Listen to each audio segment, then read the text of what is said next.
Hello, hello, hello. Ron and I are back to preview Orlando City away game this Sunday versus Sporting Kansas City. Sorry we missed last week. I was out of the country for my wedding, so I started back up doing Fantasy Outlook this week, and obviously we are doing back to match preview. This say hello, Ron. Hey everybody. All right, and tonight's guest reporting for on All Information Sporting Kansas City is Mike Kuhn, and his blog is Down The Byline. Say hello, Mike. How's it going, guys? All right, so normal format. Mike, we'll let you jump right in. What do you think Kansas City's starting 11 will be, if you can even make a guess, because I know they've been shuffling a lot. The starting lineup, it'll be interesting to see how we come out. We're actually at halftime of the Colorado game as we kind of record this tonight, and at the starting lineup tonight threw actually quite a few curves. Failhaber and Zuzi didn't even travel to Colorado tonight. Matt Beasler's on the bench. Zuzi is apparently dealing with a bit of a hamstring injury, so his availability for Sunday is certainly a question. I think it's hard to predict Kansas City's lineup because after Sunday or Saturday in Houston, Peter Vermes is trying to send a bit of a message to the team, specifically tonight. So I think a lot will depend on how tonight ends up, how we look on Sunday against Orlando. But I'd expect the back line to be similar to how it is tonight with Sinovic, Nuno Cuello, and Abdul Salam, with probably Beasler slotting back into the starting position next to Cuello in his normal position. Midfield, Failhaber seems to be the big talking point of who Vermes was really getting at with his post-game comments about lack of hustle against Houston. So his entry back into the lineup on Sunday, a little more questionable. I think if Failhaber doesn't go, you'll see the same midfield probably or close to it as we have tonight with Mustafar, Espinoza, and Lawrence Olam. And then up top, probably going to get Brad Davis, Dom Dwyer, and then a question of if Zuzi's healthy enough or Jimmy Madranda probably on the third wing up top for Kansas City. All right, and Ron, same question to you. I think that we have going to have a mixed match back line, and we're going to be out Higuita, but what do you think? Well, luckily we're not dealing with what poor Kansas City with this scheduling. I feel like you guys have been playing almost Sunday and Wednesday or Saturday and Wednesday every week, and typically it seems like Vermes is just putting most of the reserves in the midweek, so to keep your guys fresh throughout the season. Maybe Orlando City will have to go through that later in the year. I'm not sure, but I'm hoping that somehow this game takes a little bit of toll out of SKC. But as far as Orlando goes, I think you're going to see Mateos and Redding slot in as the center backs this week. Adrian Heath just goes with the flavor of the week. It seems like with the center backs, I don't really like that. I wish he'd find his two starters that he likes the most and stick with them.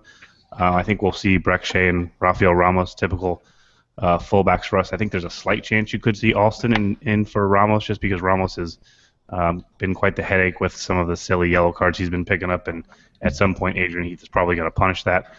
And then missing Higuita is going to be really tough. I think the best way to go would just be have Carrasco and Seren as your center defensive mids, and then you're probably going to see Nocerino, Molino, Kaká, and Larin up top. I would prefer to have Vinter, Molino, Kaká, and Larin. I don't know why Nocerino continues to get minutes, except for that's the only way we can hope that he gets better and is not a liability anymore. So probably we'll see Nocerino up top, but I'd prefer to see Vinter. Okay, and I don't even want to start on the back line. It's been so bad, so I'm just going to skip that. And I would also think Nocerino has been terrible. He's been with us about 7 games now and doesn't seem like his fitness is getting any better, but he keeps playing minutes. So that is what it is, even though I think we could see Nocerino slide in for Higuita and then whichever other wing player he would like to play over Carrasco. I know he subbed Carrasco in first in the last game when he maybe should have made an offensive sub, but that's a story for a different time. So if they play Seren and Nocerino as the holding midfielders, SKC is going to get back on track in a hurry on Sunday. I'm just going to tell you that right now. We will not be able to stop them. They'll be able to go right up the middle on us. So if you're going to play Nocerino, just at least keep him up on the wing where he's less of a liability. Fair enough. I mean, you're not going to get any disagreement from, I think, any Orlando City fan. And with that said, Mike, what do you think is going to be, the recipe for SKC's woes, and can it happen against Orlando on Sunday? I mean, the recipe for Kansas City lately is twofold. The first thing is Kansas City really needs to just cut out the dumb mistakes. The passes to the hospital balls through the middle that are picked off by the midfielder through the back. We had one of those already in the game tonight against Colorado that almost came back to bite us. But cutting out those silly, stupid mistakes, and it sounds really simple, but just getting shots on goal. I mean, Kansas City has been one of those teams for the last 5 years, basically entirely under Vermes, that they get a lot of shots. They get a lot of shots on goal, and eventually one or two of those end up making the back of the net. The past few games, they're not even getting shots on goal. They're getting a number of shots, but can't seem to put anything on target. And Kansas City's offense is more or less based on that high take enough shots, and you're eventually going to score. And they're just not doing that at this point. All right, and Ron, I feel like, to me, this game feels a little similar to the first Red Bulls game. They were really bad, and then we cured their woes, and then they started on fire. So, I mean, what's your feeling on? And if in comparing the two games, like, what is your feeling about that? The problem is we have no Christian Higuita, and he's had some games where he's been really good this year and some games where he's just been marginal. Nothing special, but even a marginal Christian Higuita is much better than anything we can replace him with. So going on the road is going to be tough to come back with 3 points, much less 1 point, to almost anybody in the league with Orlando City right now. So without your force in the middle, it's going to be awfully tough. They're going to have to, be opportunistic in front of goal. They're going to have to score early and maybe make KC come out a little bit and then maybe try to hit him on the counterattack later in the match. I'm not sure. I'm not liking I don't have a good feeling about this game coming up. I feel like, it could be a game where SKC gets back on track, especially if they have most of their normal starters healthy and ready to go. I expect them to bombard us, quite frankly, and we'll get to see how Mateos and Redding can now pair up as a center back. Obviously, you'd like those center backs to be able to play together on a regular basis and understand each other and be on the same page and all that stuff. And they're going to have to be thrown in the fire right away in a hostile environment. I love that stadium up in Kansas City, so it's going to be fun. Unfortunately, I think SKC is probably the pretty heavy favorite, though. All right, Mike, and Ron's mentioned it, and we've had a mix and match back line basically from the get-go. So and you said that SKC is voluminous in shots. So how can you guys create those shots and take advantage of our mix and match back line? I mean, with a mix and match back line, the best way for Kansas City to probably take advantage of that is for them to go back to their bread and butter, which is the high press. Since Vermes took over as coach, and especially between 2012 and 2014, basically, our high press was basically the way we got anything done offensively. As time's gone on, teams have caught on to that, and with our high pressure, we've become very susceptible to counters.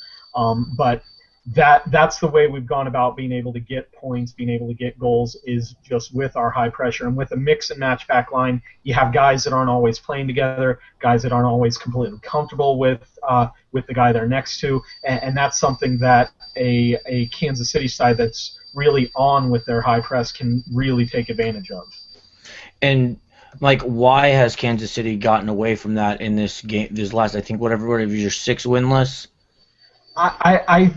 In part, they really haven't. They've been trying to. It's just not been as effective. I think, again, because a lot of teams have really caught on to how Peter Vermes likes to play in that way. And that's why in our last home game against LA, you saw him actually go with a three-man back line, trying to just throw something different at teams to try to make coaches think, oh, well, what's Vermes going to do? He might actually go out and throw something else at us that we haven't seen yet. So, I mean, the main thing, the Houston result notwithstanding, Kansas City hasn't played horribly during this stretch of unbeaten. The Houston game was by far their worst performance. They're just not finishing right now, and it's going to be one of those games where some point in the near future, Kansas City is just going to go off and score 3 goals on somebody, and they're just going to avalanche. I hope that you're raising your hand. It could be Orlando. It's something where eventually the dam is going to break, and Kansas City's just going to have one of those games where they're going to get a lot of shots. They're going to get a lot of shots on goal, and eventually they're going to start falling. It eventually comes down to just the law of averages at some point for them. You know, we have, I don't, for everybody who watches this weekly and week out, we basically had this exact same conversation with Mark Fishkin from Seeing Red against New York the first time, and I just feel it in my gut. And Ron, I know you said it, so I don't even really know where to take the conversation from here because I just don't have a good feeling. I mean, Ron, you can just say whatever you want.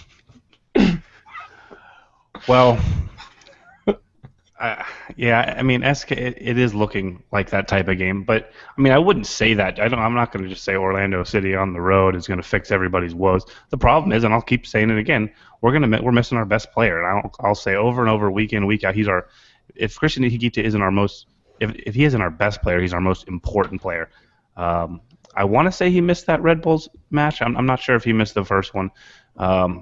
That we gave up 3 goals in. But, yeah, it's going to be tough. I don't think Orlando City is going to see a lot of the ball. If Kansas City does deploy their high press and are successful at it, you know, the good thing about having Redding Mateos is we're going to have two center backs who like to be on the ball, who aren't scared to distribute and stuff. So maybe we can, you know, eat away at that high press a little bit and deal with it and be a little more comfortable with it.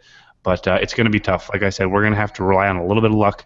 Orlando City hasn't had a lot of luck this year. I think a little bit of the refereeing decisions and some of that stuff's overblown.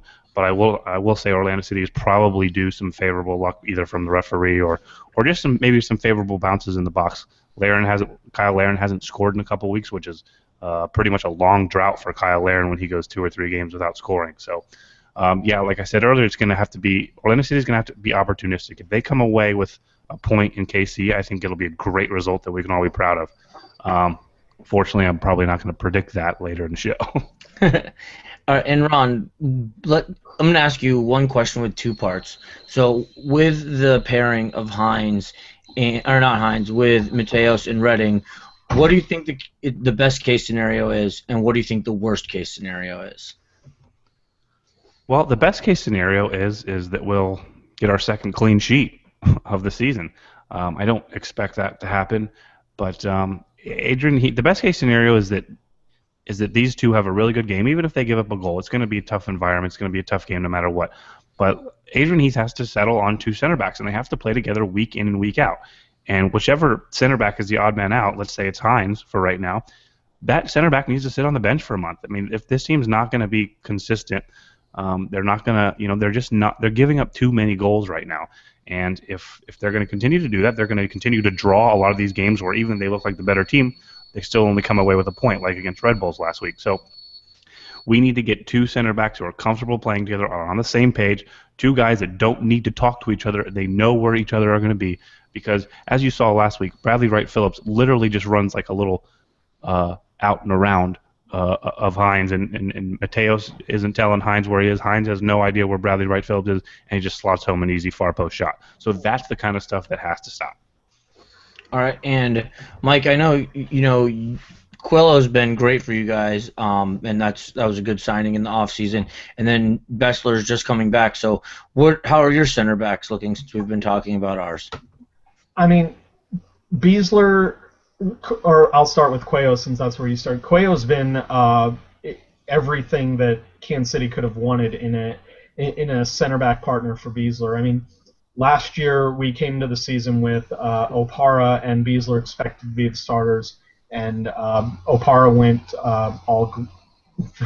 all glass leg again, basically, and got another injury that kept him out for the entire season, and forced us to push Kevin Ellis, an outside back, into the center, and didn't do horribly, but it was an area that needed upgrading in the offseason, and Cuello's absolutely filled that role perfectly for the team. Beasler had looked a little iffy right when he came back from that concussion that he got while with the U.S. team. Since then, he's started to finally come back into the form that he had beforehand. With him out tonight, you got to wonder how much of that is resting, how much of that is Vermes sending a message to Beasler to step his game up, get back to the level that got him into the national team a few years ago, basically. And then behind both of them, you have Opara, who's now back and been able to make it into the month of May this season without getting hurt. So that's a bonus for the team. I mean, Opara is just an absolute handful on set pieces. So having him available, either starting or off the bench, is a big plus for us. But any of those three could come in, or we could see the three-man back line again that we pulled out against LA and have all three of them in the lineup at the same time. I just wanted to quickly mention Ike Opara. I'm a big fan of his. I don't watch enough KC games to know how good of a center back he really is. But if anybody out there hasn't watched Ike Opara attack a corner kick, especially offensively, that guy jumps about 6 feet in the air and he does not lose a ball. It is really fun to watch. So I wanted to make a mention of him because I've never seen a guy jump like that. Yeah, if you want to see a perfect example of that, it's not a corner, but go look up his goal against NYCFC from last year off Beasler long throw. The guy just got head and shoulders above anybody else on the field to head it in. And Mike, I know that a lot of the Orlando City fans are familiar with Dwyer, and a lot of people are generally familiar with Zusi just for being on the national team. Is there a player to watch on Sporting Kansas City that the common MLS fan might not be so familiar with? The common MLS fan. One player that's really stepped up, and it'll be a question of whether Zusi's healthy as to how much he sees the field, but specifically during this winless streak, the really lone bright spot has been Jimmy Madronda. Off the bench mainly, he's just provided that spark of offense, the spark of creativity that Kansas City has really lacked for good periods of time when he's not been on the field during this streak. So he's a guy that I think, if he can start finding the final pass, finding that guy in the box, or even taking some shots himself, he could be a guy that could be poised for a breakout season. But if you're looking for somebody that's not well known on Kansas City, he'd probably be the one I would look at.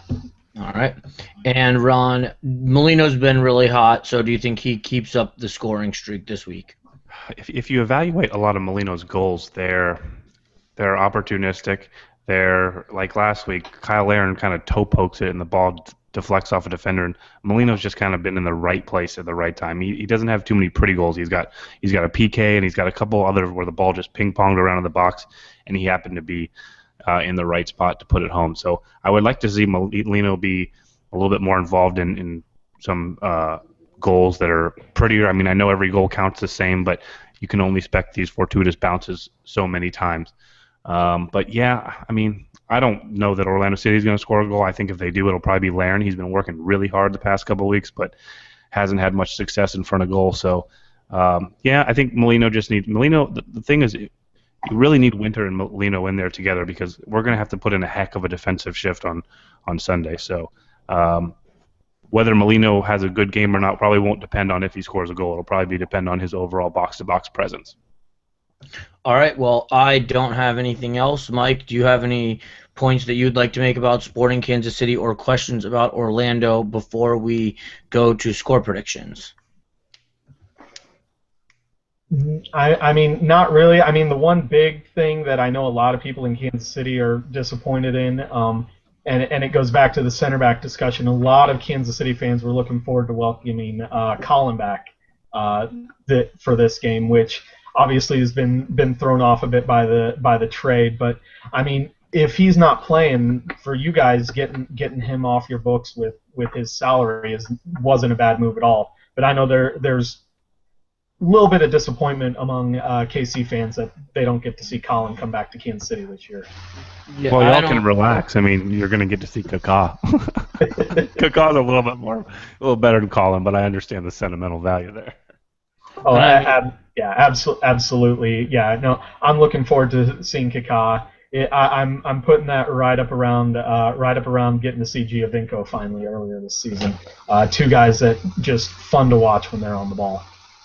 and just to conclude, I think we're still paying half his salary, so it's not all off the books, but still better. Anyway, okay. And Ron, do you have any questions for Mike or any other general points about Orlando City you want to make? No, I do agree with his point on Madranda. I've been watching SKC a little bit this year, and he seems very active, maybe a little bit out of control at times. But if he is in the game, he's a player we'll need to watch. All right. Well, Mike, you can be our guest and give us your score prediction.